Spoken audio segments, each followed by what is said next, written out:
ॐ सच्चिदानन्दरूपाय विश्वोत्पत्त्यादिहेतवे तापत्रयविनाशाय श्रीकृष्णाय वयं नुमः। श्रीकृष्णाय वयं नुमः। श्रीकृष्णाय वयं नुमः।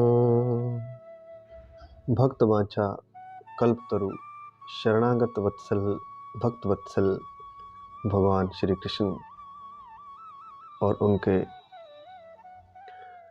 साक्षात जीवंत स्वरूप श्री मद् भागवत महापुराण के चरणों में प्रणाम करते हुए साथ ही साथ दिव्य विभूतियों श्री गणेश जी, श्री हनुमान जी, नारद जी, सनकादि ऋषियों, नारद जी, व्यास जी, सुखदेव जी, वाग्देवी माँ सरस्वती सभी को प्रणाम करते हुए सभी के चरणों में दंडवत नमन प्रणाम प्रार्थना विनम्र अनुरोध की वे हमारे माध्यम से कथा का प्रचार प्रसार संचार भक्तजनों के प्रेमी हृदयों में करें।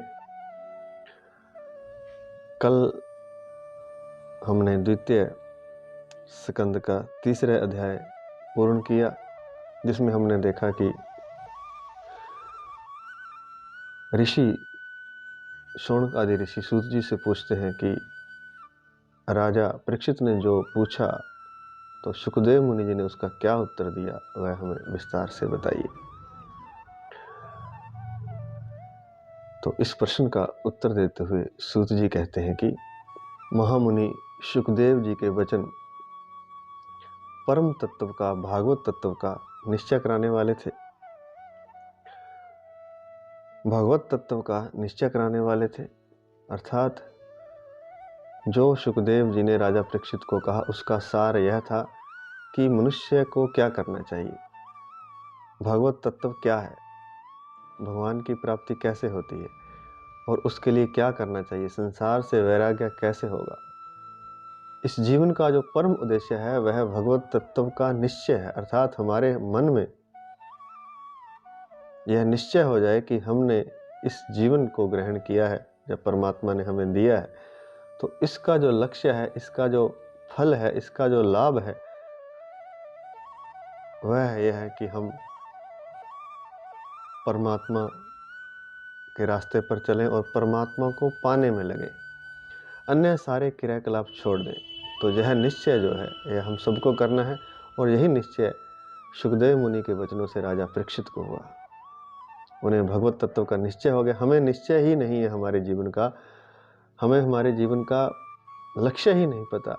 हमारी बुद्धि ने अभी तक निश्चय ही नहीं किया कि हमें क्या करना है। हमें तो ऐसे लगता है कि बच्चे पाल लेना, संसार चला लेना, धन कमा लेना, मकान बना लेना, गाड़ी खरीद लेना, बस कुछ आनंद कर लेना, एंजॉय कर लेना, इधर उधर घूम लेना, कुछ खा पी लेना, कुछ जगहों को देख लेना, कुछ किले देख लेना, कुछ महल देख लेना, कुछ शहर देख लेना, पहाड़ों पर घूम आना, बस यही हम समझते हैं कि हमारे जीवन का लक्ष्य है या हमारे जीवन का यही निश्चय है। यह निश्चय नहीं है, यह तो हम समय को खराब कर रहे हैं। जो अमूल्य बहुमूल्य समय दिया है उसको हम खराब कर रहे हैं, क्योंकि एक श्वास भी नहीं आएगी जब भगवान नहीं चाहेगा। तो एक श्वास के लिए हम तरस जाएंगे। श्वास की छोड़िए, अगर स्वस्थ है हमारा शरीर और अगर कहीं अस्वस्थ हो जाए तो हम स्वास्थ्य के लिए तरस जाएंगे, परमात्मा की फिर याद ना आ पाएगी। तो जब तक स्वस्थ हैं भगवान का नाम लें, अगर रोगी हैं तो भी लें, क्योंकि हो सकता है भगवान का नाम लेने से, हो नहीं सकता, निश्चित ही भगवान का नाम लेने से रोग से भी मुक्त हो जाएंगे। अगर गरीब हैं तो भी भगवान का नाम लें, क्योंकि भगवान का नाम लेने से परमात्मा प्रसन्न हो जाएंगे। मोक्ष मुक्ति आदि तो मिलेगा ही, निर्धनता गरीबी भी चली जाएगी।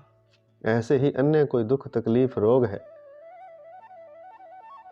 कष्ट है, कोई मानसिक क्लेश है, कोई भौतिक क्लेश है,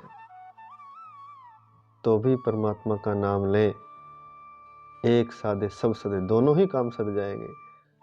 दुख कष्ट तकलीफ भी ठीक हो जाएगी और भगवान का भजन भी हो जाएगा, मुक्ति का रास्ता भी प्रशस्त होगा। लेकिन यह तब होगा जब हम भगवान के प्रति अपनी निश्चयात्मक बुद्धि रखेंगे, और यही निश्चयात्मक बुद्धि कोई गुरु करवाता है। जिस तरह से राजा परीक्षित को सुखदेव मुनि जी ने भगवत तत्व का निश्चय करा दिया, फिर उसने राजा परीक्षित ने क्या किया, अपनी शुद्ध बुद्धि भगवान को अनन्य भाव से समर्पित कर दी। भगवान के चरणों में राजा परीक्षित ने भगवान के चरणों में अपनी शुद्ध बुद्धि अनन्य भाव से समर्पित कर दी। कब? जब सुखदेव मुनि जी ने उन्हें भगवत तत्व का निश्चय करवा दिया, यह बता दिया कि भगवत तत्व को प्राप्त करना ही इस मानव जीवन का उद्देश्य है। तो उन्होंने, राजा परीक्षित ने सुखदेव मुनि के वचनों से शुद्ध हुई अपनी बुद्धि भगवान के चरणों में अनन्य भाव से समर्पित कर दी। भगवान श्री कृष्ण के चरणों में अनन्य भाव से समर्पित कर दी। और क्या किया उन्होंने? किया ये कि जहां उनकी ममता थी, उस ममता को एक क्षण में ही उन्होंने त्याग दिया। कहां कहां होती है मनुष्य की ममता? यहां राजा परीक्षित की थी। राजा परीक्षित की ममता कहां कहां थी? अपने शरीर में, अपनी पत्नी में, अपने पुत्र में, अपने महल में, अपने पशुधन में, अपनी धन संपदा में और अपने निष्कंटक राज्य में, अपने भाई बंधुओं में, अपने रिश्तेदारों में। जो राजा परीक्षित की दृढ़ ममता थी, और वह क्यों थी? यहाँ लिखा नित्य अभ्यास के कारण। हमारा मन वहीं लग जाता है जिसका हम नित्य अभ्यास करते हैं। भगवान का हम अभ्यास करते नहीं, इसलिए वहाँ मन लगता नहीं। जैसे ही भगवान के नाम की रटन लगाते हैं, भगवान के नाम का जप करते हैं, वह अभ्यास ही तो है। जब हम अभ्यास करते हैं भगवान के नाम का, तो अपने आप हमारी बुद्धि निश्चयात्मक होकर के भगवान के चरणों में अनन्य भाव से लग जाती है, जैसे कि राजा परीक्षित की लग गई। और सब मनुष्यों की जो आकांक्षा है, अभिलाषा है, वह सेम है, वह समान है। इसलिए जो राजा परीक्षित की बुद्धि यहाँ नित्य अभ्यास के कारण, बार बार सोचने के कारण, बार बार विचार करने के कारण दृढ़ हो गई थी। किसमें? शरीर में। यह शरीर मेरा है, मेरा है, मेरा है, ऐसा सोते जागते हर क्षण मानते हुए यह शरीर मेरा हो जाता है और इससे ममता हो जाती है। बल्कि सत्य में यह शरीर मेरा नहीं है, क्योंकि जिस दिन जाना होगा उस दिन इस शरीर को यहीं छोड़ करके जाना होगा। जिस शरीर को, जिस हड्डी मांस के इस पिंजरे को सप्त धातुओं से बने हुए, पंच तत्वों से बने हुए, पृथ्वी जल अग्नि आकाश वायु से बने हुए इस ढांचे को, इस शरीर को, हड्डी मांस मज्जा रुधिर आदि से बने हुए इस शरीर को हम अभ्यास के कारण मेरा मानते हैं। यह मेरा नहीं है। यह कुछ क्षण के लिए, कुछ समय के लिए, कुछ सालों के लिए हमें दिया गया है। और क्यों दिया गया है? यहाँ आनंद लेने के लिए नहीं दिया है, और आनंद मिलता भी नहीं है, चाहे जितना मर्जी कोई लेने की कोशिश करे। आनंद का केवल सपना है, आनंद का केवल भ्रम है। भ्रमवश थोड़ा बहुत आनंद मिल जाता है।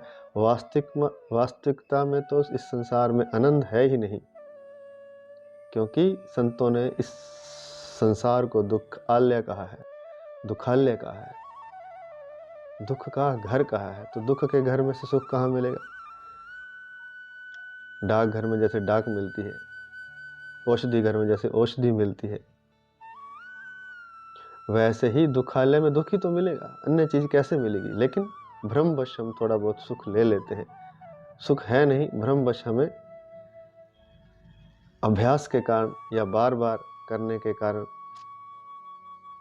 नित्य अभ्यास के कारण हम थोड़ा बहुत हमें लगता है कि इसमें सुख है। उस सुख का हम भ्रम पा लेते हैं, वस्तुतः सुख नहीं है। तो जब यह शरीर ही मेरा नहीं है, हड्डी मांस मज्जा का बना हुआ, तो इस शरीर से जो बाकी नाते हैं वह मेरे कैसे हो सकते हैं? तो पत्नी मेरी कैसे हो सकती है? पुत्र कैसे हो सकता है? घोड़े हाथी मेरे कैसे हो सकते हैं? पशुधन मेरा कैसे हो सकता है? मेरी धन संपदा कैसे हो सकती है? जब मेरा शरीर ही जो पहली सीढ़ी है, जिसके मोह के कारण ही अन्य लोगों से मोह होता है, चाहे पत्नी हो, पुत्र हो, धन हो, संपदा हो, भाई बंधु हो, परिवार हो, रिश्तेदार हो, जमीन हो, जायदाद हो, इस शरीर के कारण ही, क्योंकि पहले शरीर से मोह होता है। जब मेरा शरीर है तो फिर मेरे शरीर के लिए बहुत कुछ चाहिए। तो जब मेरा शरीर ही मेरा नहीं तो बाकी मेरा कहाँ हो सकता है। तो यह अभ्यास के कारण होता है। बचपन में ऐसा नहीं होता। बचपन में जब बच्चे से पूछते हैं किसे भूख लगी, तो वह कहता है, अपना नाम लेकर के कहता है कि उसे भूख लगी, क्योंकि वह अपने शरीर को भिन्न जानता है, भिन्न मानता है। लेकिन धीरे धीरे अभ्यास के कारण मेरा मेरा करते हुए यह शरीर मेरा हो जाता है, और फिर इसके सारे रिश्ते नाते मेरे हो जाते हैं। और जब मेरेपन में थोड़ा सा भी कुछ दुख आता है, या जो मेरापन है, जो मेरी चीज़ है, वह थोड़ी दूर होने लगती है, तो व्यक्ति तड़पता है कष्ट से। जिसका जितना ज़्यादा मोह होता है उतना ज़्यादा तड़पता है।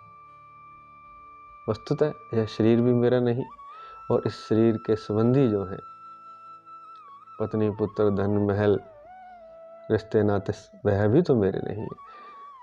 तो जब बुद्धि निश्चयात्मक हो जाती है परमात्मा को पाने के लिए, और जब विवेक पैदा हो जाता है, तब इस ममता को हम एक क्षण में छोड़ सकते हैं। जैसे राजा परीक्षित ने एक क्षण में ही इन सारी चीज़ों से अपनी ममता को विलग कर लिया, हटा लिया, अलग कर लिया। यहाँ समझने जैसी बात यह है कि जो मेरापन है वह अभ्यास से आता है,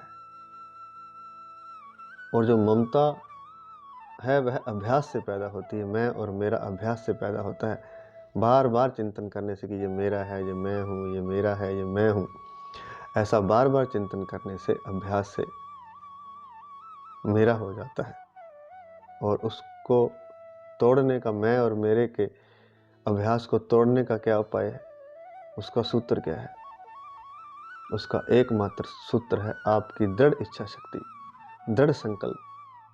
जब आप दृढ़ इच्छा शक्ति कर लेंगे, दृढ़ संकल्प कर लेंगे, तो तुरंत ही आप ममता से दूर हो जाएंगे। बस निश्चय करने की बात है, दृढ़ता की बात है, दृढ़ इच्छा शक्ति की बात है। इस संसार में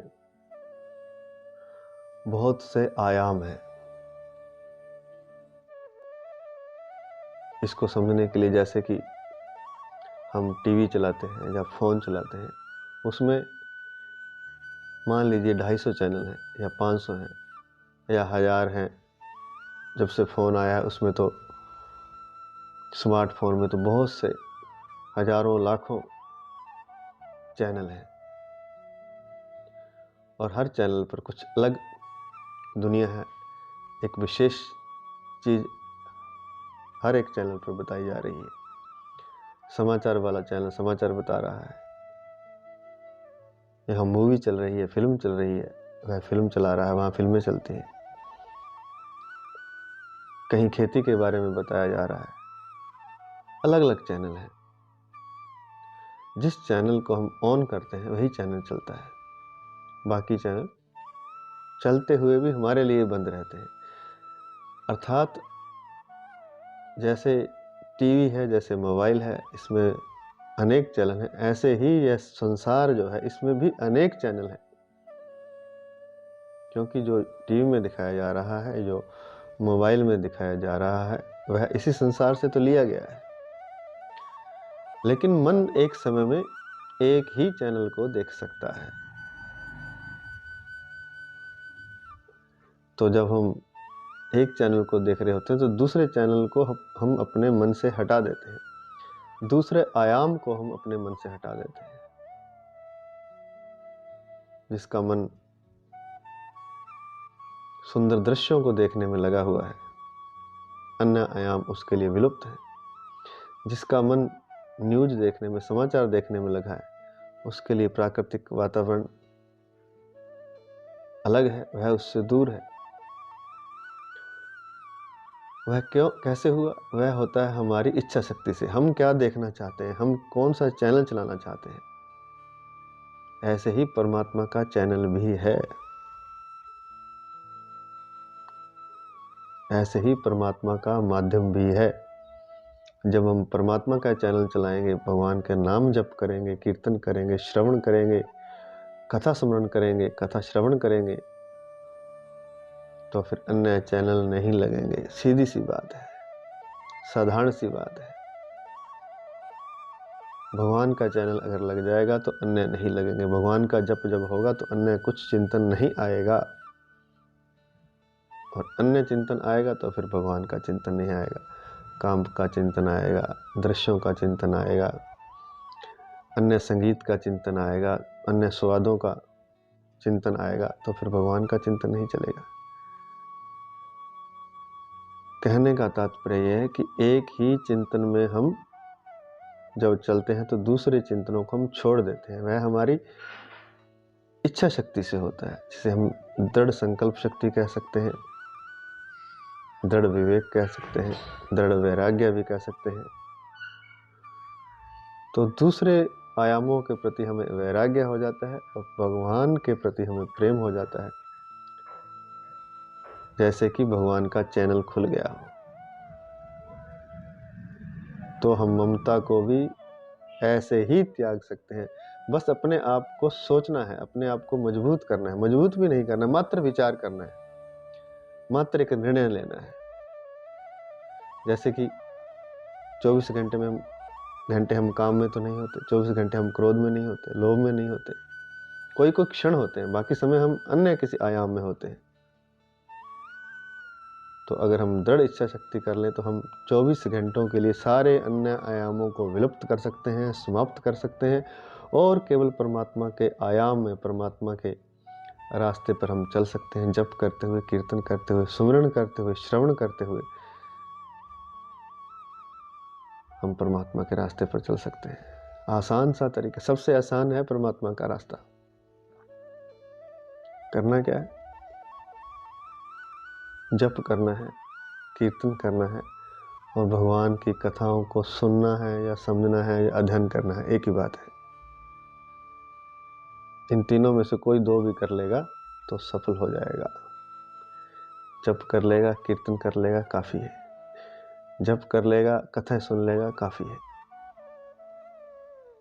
कीर्तन करेगा, कथा सुनेगा, काफी है। और तीनों करेगा तो बहुआयामी होकर के तीव्र वेग से परमात्मा के रास्ते पर चलेगा।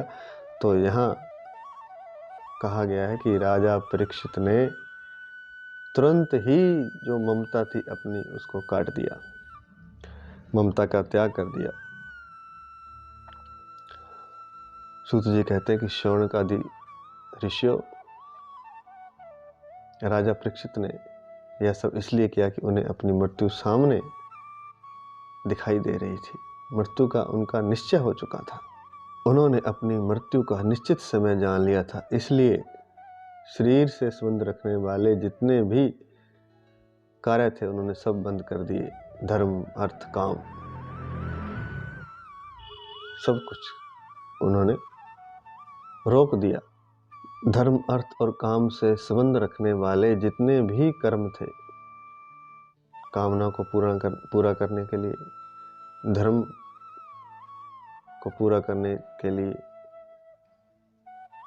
धर्म, अर्थ और काम, अर्थ अर्थात धन को पूरा करने के लिए, धन कमाने के लिए, तो जितने भी कार्य थे सब बंद करके उनसे संन्यास ले लिया और दृढ़ भाव से अपनी बुद्धि को भगवान श्री कृष्ण के चरणों में लगा करके सुखदेव मुनि जी से भगवान कृष्ण की लीलाओं को सुनने के लिए वे तैयार हो गए।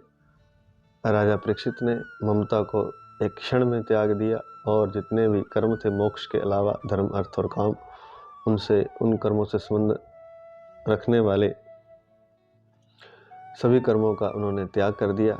और साथ ही साथ श्री कृष्ण में सुदृढ़ आत्म भाव को प्राप्त होकर के उन्होंने बड़ी श्रद्धा के साथ श्री कृष्ण की महिमा सुनने के लिए सुखदेव मुनि जी से यही प्रश्न किया जो आप लोग मुझसे कर रहे हैं। परीक्षित ने सुखदेव मुनि जी से पूछा कि भगवत स्वरूप मुनिवर, आप तो परम ज्ञानी हैं, परम पवित्र और सर्वज्ञ हैं। आपने जो कुछ कहा है वह सत्य है। आपने जो कुछ कहा है वह सत्य और उचित है। आप ज्यों ज्यों भगवान की कथा कहते जा रहे हैं त्यों त्यों मेरे अज्ञान का पर्दा फटता जा रहा है। मैं फिर आपसे पूछना चाहता हूँ जानना चाहता हूँ कि भगवान अपनी माया के द्वारा इस सृष्टि की रचना, इस संसार सृष्टि की रचना कैसे करते हैं और फिर इसका पालन कैसे करते हैं, इस सृष्टि का, और इसका संहार कैसे करते हैं। क्योंकि इस सृष्टि की रचना में तो ब्रह्म आदि लोकपाल भी भूल कर जाते हैं, वे भी धोखा खा जाते हैं, भ्रमित हो जाते हैं। अनंत शक्ति परमात्मा किन किन शक्तियों का आश्रय लेकर के इस सृष्टि की रचना करते हैं और अपने आप को ही खिलौने बना करके अपने आप से ही कैसे खेलते हैं।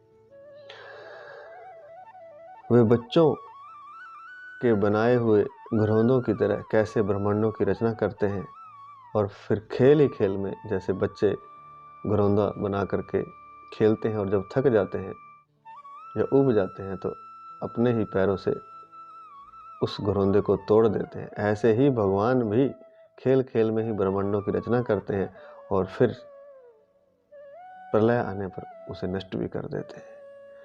तो यह किस शक्ति के द्वारा भगवान करते हैं, कृपा करके मुझे बताइए, राजा परीक्षित ने शुकदेव मुनि जी से पूछा। और कहते हैं कि भगवान श्री हरि की लीलाएं अत्यंत रहस्यमयी और अत्यंत अचिंत्य हैं।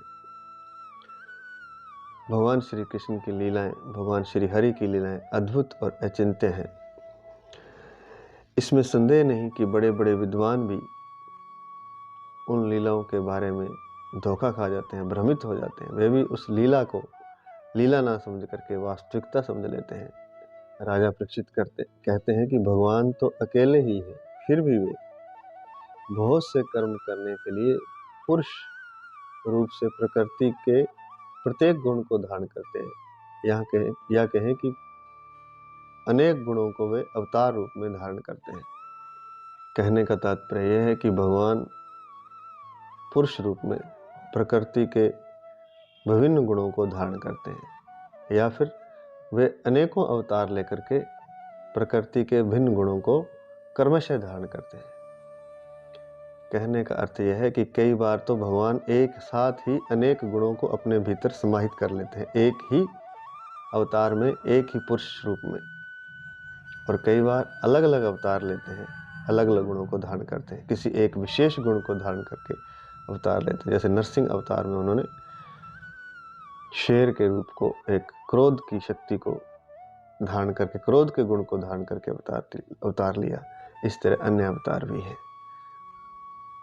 तो कहने का तात्पर्य है कि जो पुरुष है, पुरुष और प्रकृति दो हैं, तो जो पुरुष है वह भगवान स्वयं है, श्री कृष्ण है, श्री हरि है, और जो प्रकृति है, जो माया है, उसके अनेक गुण हैं। उन अनेक गुणों को भगवान धारण करते हैं,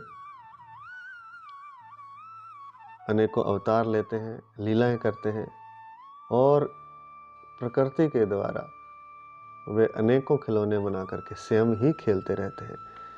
हाथी, घोड़े, पहाड़, पर्वत, नदियां, मनुष्य आदि, पेड़ पौधे, पशु पक्षी, सब खिलौने हैं भगवान के, और भगवान स्वयं ही खिलौना बनते हैं। प्रत्येक खिलौने में स्वयं आत्मा रूप में निवास करते हैं और स्वयं ही खेलते हैं। यह है भगवान की रहस्यमय, अद्भुत और अचिंत्य लीला। तो राजा परीक्षित पूछते हैं कि आप वेद और ब्रह्म तत्व के पूर्णतः मर्मज्ञ हैं, पूर्ण मर्मज्ञ हैं, इसलिए मेरे इस संदेह का निवारण कीजिए। क्या संदेह है? कि भगवान प्रकृति को एक साथ ही धारण कर लेते हैं पुरुष रूप में, अर्थात प्रकृति के अनेक गुणों को पुरुष रूप में एक साथ ही धारण करते हैं, या कर्मशः अवतार लेकर के अलग अलग गुणों को धारण करते हैं। और भगवान लीला कैसे करते हैं, किस शक्ति से वे, किस माया से, किस प्रकृति से, किस शक्ति का सहारा लेकर के वे सृष्टि की रचना करते हैं, कैसे उसका पालन करते हैं, कैसे उसका संहार करते हैं। खेल ही खेल में वे ब्रह्मांडों को कैसे बना देते हैं और खेल ही खेल में फिर उसे मिटा भी देते हैं, बात की बात में मिटा देते हैं। यह सब कैसे होता है? तो भगवान की इन लीलाओं के बारे में राजा परीक्षित ने शुकदेव मुनि जी से प्रश्न किया। सूत जी शौनकादि ऋषियों को कहते हैं कि जब राजा परीक्षित ने इस प्रकार शुकदेव मुनि जी से भगवान के गुणों का वर्णन करने के लिए प्रार्थना की, भगवान की लीलाओं का, भगवान के गुणों का वर्णन करने के लिए जब प्रार्थना की, तब सुखदेव मुनि जी ने बार बार भगवान श्री कृष्ण का स्मरण करके इस प्रकार प्रवचन आरंभ किया, इस प्रकार उत्तर देना शुरू किया। श्री सुखदेव जी ने कहा, नमः परस्मै पुरुषाय भूयसे सदुद्भ स्थान निरोध लीलया गृहीत शक्ति त्रिताया देही नाम अंतर्भवाया नुपलक्ष्य वर्तमने। सुखदेव जी कहते हैं कि उस पुरुषोत्तम भगवान के चरण कमलों में मेरा कोटि कोटि नमन है, जो संसार की उत्पत्ति, स्थिति और प्रलय की लीला करने के लिए सत्व, रज और तम तीनों गुणों को स्वीकार करके, तीन शक्तियों को स्वीकार करके, सत्व, रज, तम गुण रूप तीनों शक्तियों को स्वीकार करके ब्रह्मा, विष्णु और शंकर का रूप धारण करते हैं, जो समस्त चर अचर प्राणियों के हृदयों में अंतर्यामी रूप से निवास करते हैं, विराजमान है, तथा जिनका स्वरूप और जिन्हें पाने की या जिनका स्वरूप और उनकी उपलब्धि का मार्ग बुद्धि का विषय नहीं है, जो स्वयं अनंत है तथा जिनकी महिमा भी अनंत है। कहने का तात्पर्य यह है, सुखदेव मुनि जी कहते हैं कि मैं उन पुरुषोत्तम भगवान के चरणों में प्रणाम करता हूँ, जो संसार की उत्पत्ति करने के लिए, उसका संहार करने के लिए, उसको पालन करने के लिए सत्व, रज और तम गुण रूप शक्तियों को स्वीकार करते हैं, अर्थात उन शक्तियों का सहयोग लेते हैं और उन शक्तियों के सहयोग से वे ब्रह्मा, विष्णु और महेश या शंकर का रूप धारण करते हैं। और जितने भी चर अचर प्राणी हैं, चाहे वो पेड़ पौधे हैं, चाहे पत्थर हैं, चाहे पहाड़ हैं, चाहे जीव है, चाहे मनुष्य है, उन सब में वे अंतर्यामी रूप से विराजमान हो जाते हैं, स्थित हो जाते हैं आत्मिक रूप से। जैसे आत्मा हर जीव में है, ऐसे पत्थर में भी आत्मा है, पहाड़ में भी है, नदी में भी है, पृथ्वी में भी है, सूरज चांद तारों में भी है। तो जो प्रत्येक रचना है, उस प्रत्येक रचना में चाहे वो चर है, चाहे अचर है, चाहे वो चलने वाली है, जीवंत है, चाहे जड़ है, उसमें वे अंतर्यामी रूप से निवास करते हैं। और उनके स्वरूप वो क्या हैं, कैसे हैं और उनको कैसे प्राप्त किया जाए, ये बुद्धि के विषय नहीं है।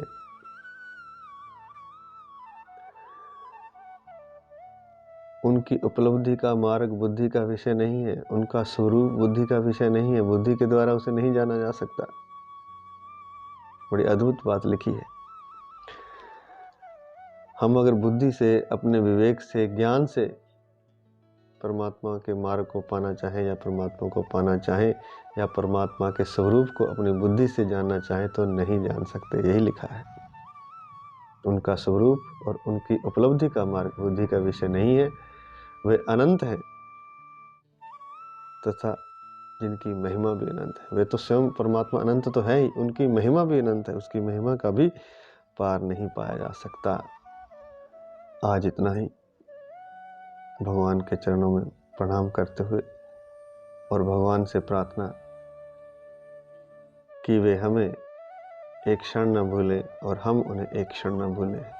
हम तो फिर भी भूल सकते हैं, अगर वे कृपा करके हमें याद रखें तो हम हमेशा उन्हें याद रख सकते हैं। ऐसी कृपा करें कि क्षण क्षण, श्वास श्वास आपकी याद में बीते, ऐसी कृपा करें। हरि शरणम, हरि शरणम, हरि शरणम।